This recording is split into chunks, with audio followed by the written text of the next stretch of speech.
അരുൺ മുട്ടട പറയുന്നു, SKN വധശിക്ഷ ഒഴിവാക്കാൻ ആവശ്യപ്പെട്ട ബ്ലഡ് മണി പിരിച്ചെടുത്ത് നൽകിയിട്ടും അബ്ദുൾ റഹീമിൻ്റെ മോചനം ഇപ്പോഴും വൈകുന്നുണ്ടല്ലോ എന്ന് പറയുന്നു. ഇതേക്കുറിച്ച് 24 ചെയർമാൻ ആലിങ്കൽ മുഹമ്മദ് സാറിൻ്റെ അഭിപ്രായം ഒന്ന് തേടാമോ? അരുൺ, നമ്മൾ വളരെ വ്യക്തമായിട്ട് ഈ കാര്യം പിന്തുടരുന്നുണ്ട്.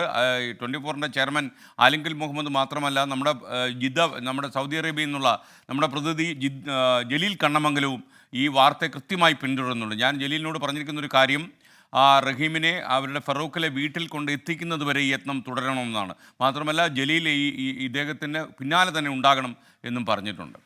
സൗദി ജയിലിൽ കഴിയുന്ന അബ്ദുൾ റഹീമിൻ്റെ മോചനവുമായി ബന്ധപ്പെട്ട് വാദിഭാഗം അഭിഭാഷകൻ നൽകാനുള്ള പ്രതിഫലം സൗദിയിലെ ഇന്ത്യൻ എംബസിയിൽ എത്തിച്ചു എന്നാണ് ലേറ്റസ്റ്റ് ആയിട്ടുള്ള അപ്ഡേറ്റ്സ്. പണം അഭിഭാഷകന് കൈമാറുന്നതോടെ നടപടിക്രമങ്ങൾ ഔദ്യോഗികമായി ആരംഭിക്കും. നമുക്ക് പ്രതീക്ഷയോടെ കാത്തിരിക്കാവുന്ന സാഹചര്യമാണ് ഇപ്പോൾ റിയാദിൽ സംഭവിക്കുന്നത്.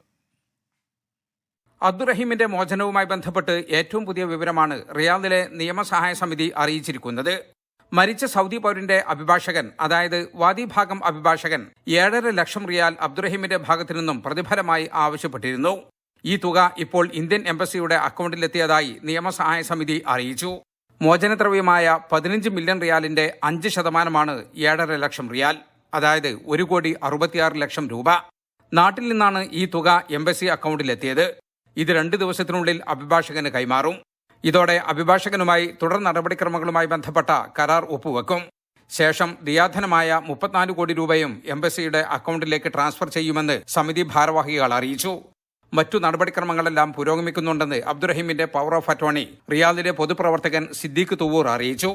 മരിച്ച സൗദി പൗരന്റെ കുടുംബം ദിയാധനം സ്വീകരിച്ച് അബ്ദുറഹീമിന് മാപ്പ് നൽകാൻ തയ്യാറാണെന്ന് ഗവർണറേറ്റിനെ അറിയിച്ചതായാണ് റിപ്പോർട്ട്.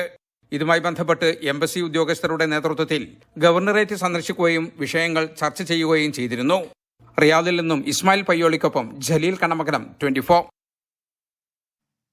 എന്തായാലും നമ്മൾ കാത്തിരിക്കുക. ഔദ്യോഗികമായി കാര്യങ്ങൾ ആരംഭിച്ചു കഴിഞ്ഞു.